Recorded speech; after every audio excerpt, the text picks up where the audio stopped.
Welcome our YouTube channel commerce evolution. Students, आज हम जो सेकेंड विधि है, जो मैंने आपको कल 4 विधि बताई थी, उसमें से हमने पहले औसत लाभ की विधि कर ली। आज हम पढ़ेंगे भारित औसत लाभ की विधि के बारे में। ओके स्टूडेंट्स, और उसके एग्जाम्पल्स, उसका अर्थ भी बताऊंगा, उसके एग्जाम्पल्स भी करने और आपको कौन सी चीज़ें ध्यान में रखनी पड़ेगी वो सब इस वीडियो में हम डिस्कस करेंगे। ओके, तो आज का हमारा टॉपिक स्टार्ट करते हैं।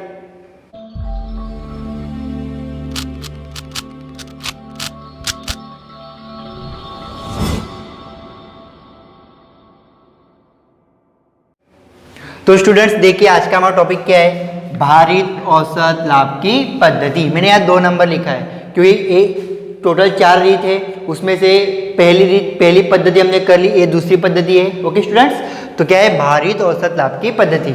अब देखिए उसका अर्थ, अलग अलग वर्षों के लाभ को भार देने पर जो औसत निकाली जाती है उसे भारित औसत लाभ कहते हैं। मतलब वर्षों की संख्या होगी 2013, 14, 15, 16, समझो 2000 ऐसे वर्ष है, तो 2013 को मैंने 1 भार दिया, 2014 को मैंने 2 भार दिया, 2015 को मैंने 3 भार दिया।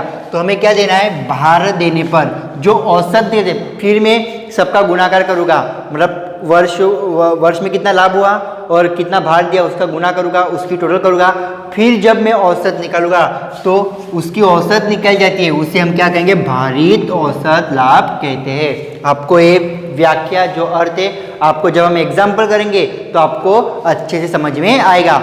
अभी इस पद्धति में, इस विधि में आपको एक चीज ध्यान में रखनी पड़ेगी। देखो मैंने यहाँ बॉक्स किया है, क्या लिखा मैंने यहाँ पर, यदि लाभ में प्रति वर्ष लाभ बढ़ता या घटता, देखो बढ़ता या घटता, ये इंपॉर्टेंट है। प्रति वर्ष, ऐसा नहीं कि एक साल बढ़ा एक साल कम, नहीं, प्रति वर्ष लाभ बढ़ता या घटता हो तो भारित औसत लाभ के अनुसार ख्याति की गणना करेंगे।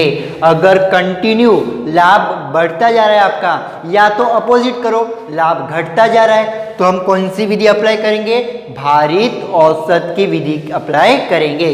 किसकी गणना के लिए, ख्याति की गणना करने के। ओके स्टूडेंट्स, अब देखिए इस विधि के सूत्र है, सूत्र देखिए क्या है, भारित औसत लाभ बराबर कुल भारित लाभ बटे में कुल भार। ओके स्टूडेंट्स, भारित औसत लाभ का सूत्र क्या है, कुल भारित लाभ बटे में कुल भार। और ख्याति का क्या सूत्र है, तो भारित औसत लाभ, जो हमें आंसर में लिखा, भारित औसत लाभ गुणे खरीदी के वर्षों की संख्या। ओके स्टूडेंट्स, तो सूत्र बहुत इजी है। अब हम एग्जाम्पल नंबर 1 स्टार्ट करते हैं। ओके स्टूडेंट्स, देखिए एग्जाम्पल नंबर 3 में क्या दिया है, मतलब आपके बुक का एग्जाम्पल नंबर 3 है और इस विधि का एग्जाम्पल नंबर 1 है, ऐसा भी कह सकते हैं। तो एग्जाम्पल नंबर 3 में क्या दिया है, निम्नलिखित माहिती पर से भारित औसत लाभ की रकम ज्ञात कीजिए। उसने बोल दिया है भारित औसत लाभ की विधि से रकम ज्ञात करनी है। ओके चलो, वर्ष दिया है, लाभ दिया है। ओके, वर्ष देखोगे 2013-14 कितना लाभ था, 40,000, 2014-15 50,000 लाभ, 15-16 60,000 लाभ, फिर 16-17 में 70,000 उसको लाभ प्राप्त हुआ। अब देखिए यहाँ 40,000, फिर 50,000 बढ़ा, फिर 60,000 फिर से बढ़ा, 70,000 फिर से बढ़ा, मतलब कंटिन्यूसली हमारा लाभ क्या हो रहा है, बढ़ रहा है। अगर कंटिन्यूसली लाभ बढ़ रहा है, देखो यहाँ पर है, लाभ बढ़ता जाए तो क्या, कौन सी विधि, भारित औसत की विधि। और उसने तो बता दिया है भारित औसत के लाभ से करना है, अगर नहीं बताता फिर भी मैं भारित ही करता, क्यों, क्योंकि कंटिन्यूसली मेरा लाभ बढ़ रहा है। तो एक क्वेश्चन हो गया। अब देखिए आंसर में पहला आपका क्वेश्चन है, इसलिए मैंने एक डायग्राम बना के रखा, आपको इस तरह से पहले कोष्टक बनाना है। अगर भारित औसत लाभ की विधि से आपको लाभ ज्ञात करना है, औसत ज्ञात करनी है, तो आपको क्या करना पड़ेगा, ऐसा डायग्राम कोष्टक बनाना पड़ेगा। अभी देखिए कोष्टक में क्या क्या लिखा मैंने, भारित औसत लाभ की गणना दर्शाता पत्रक। तो देखिए वर्ष की एक लाइन बनानी है आपको, फिर लाभ की एक लाइन, भार और भारित लाभ, मतलब आपको ऐसे 4 कॉलम बनाने हैं। तो पहले कॉलम में वर्ष मैंने लिख दिए। अब देखिए 2013-14 में लाभ कितना था, 40,000, तो मैंने यहाँ लिख दिया 40,000। फिर 14-15 में कितना लाभ था, 50,000, तो मैंने यहाँ लिख दिए 50,000। फिर 15-16 में 60,000, तो यहाँ पर 60,000। फिर 16-17 में 70,000, तो यहाँ पर लिख दिए 70,000। ओके स्टूडेंट्स, अब याद रखना भार कैसे देना है, तो भार हम कभी भी कोई भी एग्जाम्पल भार हम 1 से स्टार्ट करेंगे। ओके स्टूडेंट्स, तो 1 2 3 4 जितने वर्ष है उतना तक हमें भार देते जाना है। तो ये पहला वर्ष है इसलिए इसको भार 1 मिलेगा, फिर यहाँ 2 3 4, हमें अगर आगे भी वर्ष होता कोई तो हमें 5 इस तरह से भार देता। तो भार की टोटल करो, हमें चाहिए 4 और 3 7, 7 और 2 9, 9 और 1 10। ओके, यहाँ हम लिख देंगे कुल। ओके, भार की टोटल 10 आ गई। अब भारित लाभ, भारित लाभ कैसे ज्ञात करना है? लाभ गुणे भार। ओके स्टूडेंट्स, भारित लाभ कैसे मिलेगा आपको? आप क्या करोगे? लाभ गुणे भार, तो आपको भारित लाभ मिलेगा। तो 40,000 गुणे 1, तो आंसर कितना मिलेगा? 40,000। फिर 50,000 गुणे 2, तो आपको आंसर मिलेगा 1 लाख।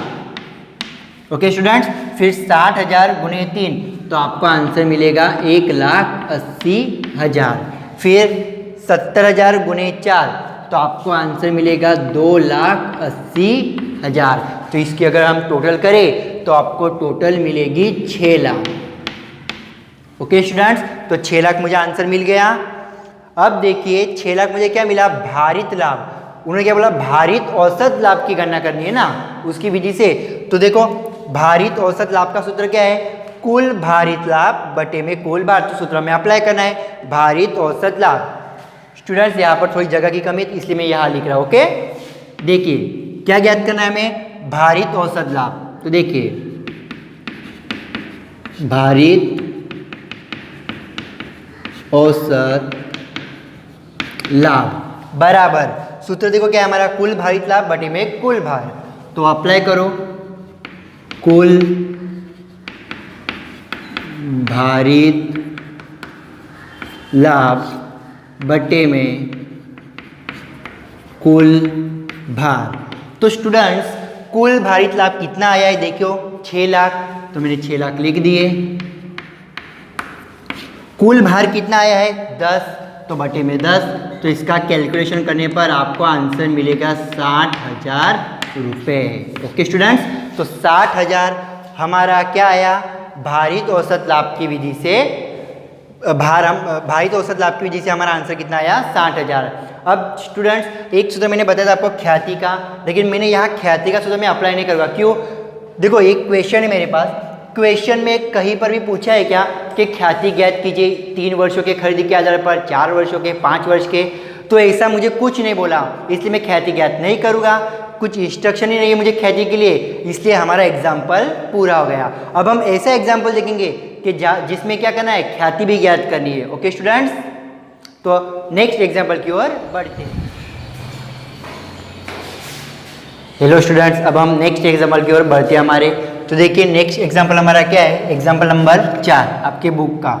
निम्नलिखित माहिती पर से मीना और भद्रेश की साझेदारी पेड़ी की ख्याति की गणना, ख्याति की कीमत की गणना अंतिम 5 वर्ष के भारित औसत लाभ के 3 वर्ष की खरीदी के आधार पर कीजिए। देखो ये पॉइंट इंपॉर्टेंट है, 3 वर्ष के खरीदी के आधार पर हमें क्या ज्ञात करनी है? ख्याति ज्ञात करनी है। ओके स्टूडेंट्स, तो देखिए आपका क्वेश्चन वर्ष दिया है, लाभ दिया है। वर्ष 2012-13 80,000 लाभ हुआ, 13-14 1,20,000 लाभ हुआ, 14-15 1,40,000। इस तरह से देखो लाभ बढ़ते ही गया है, लाभ बढ़ते गया। देखो मुझे यहाँ बोला नहीं भारित, ये मतलब समझो बोला नहीं होता तो भी मैं भारित मान लेता। क्यों? लाभ कंटिन्यू क्या हो रहा है? बढ़ रहा है। लाभ कंटिन्यू बढ़ रहा है तो भारित औसत की विधि से हमें ज्ञात करना है। ओके स्टूडेंट्स, अब देखिए तो हमारी डायग्राम मैंने बना दिया कि भारित औसत लाभ की गणना दर्शाता पत्रक। तो वर्ष, लाभ, भार, भारित लाभ 4 कॉलम बनानी है। देखिए अभी वर्ष मैंने लिख दिया। अभी लाभ कितना है? 2012-13 80,000, तो यहाँ मैंने 80,000 लाभ लिखना है हमको। ओके 80,000। फिर लाभ क्या है? 1,20,000, तो 1,20,000। फिर क्या है? 1,40,000, तो हम लिखेंगे 1,40,000। फिर 1,60,000, तो 1,60,000। और उसके बाद कितना है? 1,70,000, तो 1,70,000। यहाँ हम क्या लिख देंगे? कुल लिख देंगे। ओके, अब भार देना है तो भार आपको क्रम में देना है। तो यहाँ 1 2 3 4 5 इस तरह से भार दिया। अब भारित लाभ मतलब इन दोनों का गुना करना है। तो यहाँ 80,000 हो गए, 80,000 गुणे 80,000। फिर 1,20,000 गुणे 2, तो 2,40,000। ओके स्टूडेंट्स, समझ में आ रहा है। फिर 1,40,000 गुणे 3 तो 4,20,000। Okay students, 4,20,000। फिर 1,60,000 गुणे 4 करोगे तो 6,40,000 आपको आंसर प्राप्त होगा। और लास्ट में 1,70,000 गुणे 5 करोगे तो 8,50,000 आपको आंसर प्राप्त होगा। अब इन सब का टोटल करो, पहले बाहर का टोटल कर दे। 5 और 4 9, 9 और 3 12, 12 और 2 14, 14 और 1 15, तो यहाँ 15 हो गया। अब इसका कैलकुलेशन करने पर आपको आंसर मिलेगा 22,30,000। ओके स्टूडेंट्स, तो भारित लाभ मिल गया। अब मुझे ज्ञात क्या करना है, तो पहले मुझे भारित औसत लाभ ज्ञात करना है। ओके स्टूडेंट्स, तो यहाँ मैं कर लूँ सॉल्व। देखिए, भारित औसत लाभ, तो सूत्र क्या है, भारित औसत लाभ बराबर कुल भारित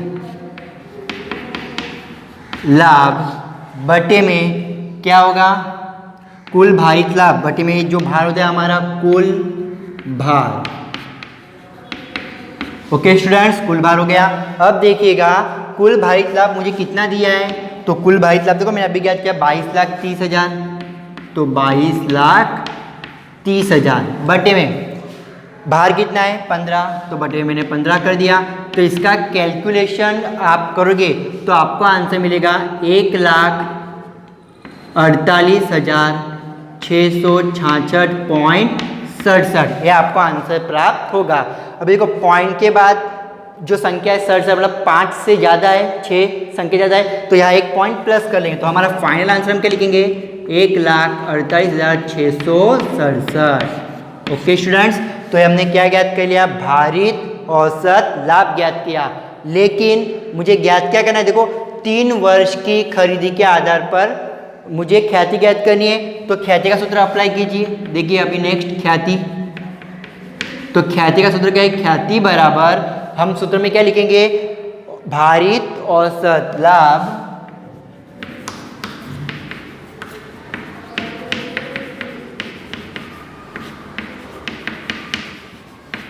गुने खरीदी के वर्षों की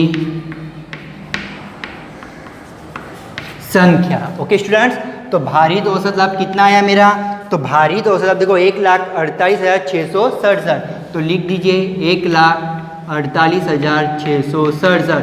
खरीदी के वर्ष कितने हैं, तो देखिएगा मेरे खरीदी के आधार पर, मैं 3 वर्ष की खरीदी के आधार पर मुझे ख्याति ज्ञात करनी है, तो गुने में क्या करूँगा, 3 करूँगा। इसका कैलकुलेशन आप करोगे तो 4,46,001 आपको आंसर प्राप्त होगा, 4,46,001 एम क्या ज्ञात की, ख्याति। तो इस तरह से इस एग्जाम्पल में हमने नया क्या पढ़ा कि ख्याति ज्ञात करना। ओके स्टूडेंट्स, तो बहुत सरल एग्जाम्पल है, कैलकुलेशन करना है आपको, एकदम सिंपल टाइप से आपका आंसर आ जाएगा। अभी और एक रीति का हम एग्जाम्पल करेंगे। अभी देखो ये बढ़ते क्रम में था ना, 80,000, 1,20,000, 1,40,000, 1,60,000, 1,70,000। अब हम मान लीजिए क्रम घट रहा है, कम हो रहा है, तो हम कैसे ज्ञात करेंगे, अब उसके बारे में चर्चा करेंगे। तो स्टूडेंट्स, अब हम ऐसा एग्जाम्पल देखेंगे कि लाभ कंटिन्यूसली घट रहा है। ओके स्टूडेंट्स, तो जो अभी हमने एग्जाम्पल किया ना, उसी वही एग्जाम्पल में रहा हूं, लेकिन उल्टा कर रहा हूँ उसको। अभी देखिएगा, देखो स्टूडेंट अभी हमने एग्जाम्पल पढ़ा था कि 2012 में 80,000 लाभ था, फिर 13 में 1,20,000 था। अब मैं उसको अपोजिट कर रहा हूँ, जो 2012 में लाभ है ना, तो मैं उसको पहले क्या कर रहा हूँ, 1,70,000 लिख रहा हूँ। तो देखिए लाभ 1,70,000।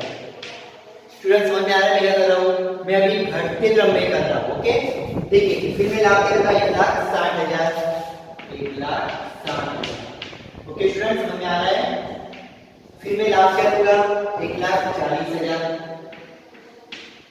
1,40,000, फिर 1,20,000, फिर 80,000। अब स्टूडेंट समझना, इस एग्जांपल में लाभ कंटिन्यूसली बढ़ रहा है, इससे भारित किया। अब देखो लाभ कंटिन्यूसली घट रहा है, 1,70 था, फिर 1,60, 1,40, 1,20, 80 घट रहा है। मैंने आपको नोट लिखवाई थी, अगर लाभ कंटिन्यूली बढ़ रहा है भारित सरेराश कीजिए, और अगर कंटिन्यूसली घट भी रहा है फिर भी हम क्या करेंगे, भारित सरेराशी करेंगे। अब स्टूडेंट समझना, भले लाभ घट रहा है लेकिन भार यहाँ से आएगा और यहाँ से चलेगा 1 2 3 4 5। आप कंफ्यूज होकर यहाँ से मत चलो करना 1 2 3 4 5, समझ लो। भले लाभ घट रहा है लेकिन भार क्रम में ही आएगा 1 2 3 4 5। इसको टोटल कितनी आती है, तो 15। ओके स्टूडेंट्स, अब हम क्या करें, भारित लाभ का गुणाकार करें। तो पहले का आंसर मुझे कितना मिलेगा, 1,70,000। फिर देखिए 1,60,000 गुणे 2 तो 3,20,000। ओके, फिर 1,40,000 गुणे 3 तो 4,20,000। फिर 1,20,000 गुणे 4 4,80,000। ओके स्टूडेंट, फिर 80,000 गुणे 5 तो 4 लाख। मुझे आंसर प्राप्त हो रहा है। अब अगर मैं इसकी टोटल करूं तो 17,90,000 मुझे आंसर प्राप्त होगा। कितना होगा, 17,90,000। ओके, अब मुझे ज्ञात क्या करना है, भारित औसत लाभ। तो हम यहाँ करेंगे भारित औसत लाभ बराबर, सूत्र क्या है, कुल भारित लाभ बटे में कुल भार। तो कुल भारित लाभ कितना है, 17,90,000। तो मैंने लिख दिए 17,90,000 बटे में कुल भार कितना है, तो 15। कुल भार भी लिख दिया 15। अगर आप इसका कैलकुलेशन करोगे तो आपको आंसर मिलेगा 1,19,333.33। ये आपका आंसर मिलेगा। लेकिन पॉइंट देखो, पॉइंट अगर संख्या 5 से बड़ी है तो मैं ऐड कर पाएंगे। यहाँ है तो हम आंसर के सिंपल सी 1,19,333 ये हम आंसर लिखेंगे। तो मुझे क्या दिया, भारित औसत लाभ। लेकिन मुझे ज्ञात क्या करना है, ख्याति ज्ञात करनी है ना। तो अब ख्याति का सूत्र अप्लाई करेंगे हम। तो ख्याति बराबर, सूत्र क्या हमारा, भारित औसत लाभ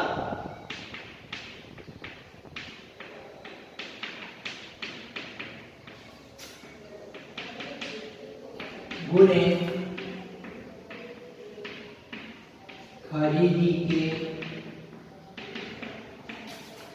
वर्षों की संख्या। तो स्टूडेंट्स, भारित औसत लाभ कितना है हमारा, 1,19,333। तो 1,19,333 गुणे कितने हैं यहाँ पर, खरीदी के वर्ष कितने, 3 है ना, तो गुणे 3। तो आपका आंसर मिलेगा 3,57,999। ओके स्टूडेंट, ये हमने क्या किया, ख्याति। अगर आप पूरा पॉइंट लिखते हो तो आपका आंसर मिलेगा 3,58,000। कोई फर्क चेंजेस नहीं आता, आपके मार्क्स सही मिलेंगे आपको। ओके स्टूडेंट, तो इस तरह से आज के लिए हम इतना ही करेंगे। मैं आपको सभी प्रकार के एग्जाम्पल बता दी इसमें कि लाभ बढ़ते क्रम में तो क्या करना है, लाभ घटते क्रम में तो क्या करना है, सब। इसके अलावा कोई भी डिफरेंट टाइप के एग्जाम्पल आपको नहीं पूछे जाएंगे। तो यह पद्धति हमारे क्या हो गए, सॉल्व हो गई। ओके स्टूडेंट्स, तो नेक्स्ट पद्धति नेक्स्ट पार्ट में हम देखेंगे।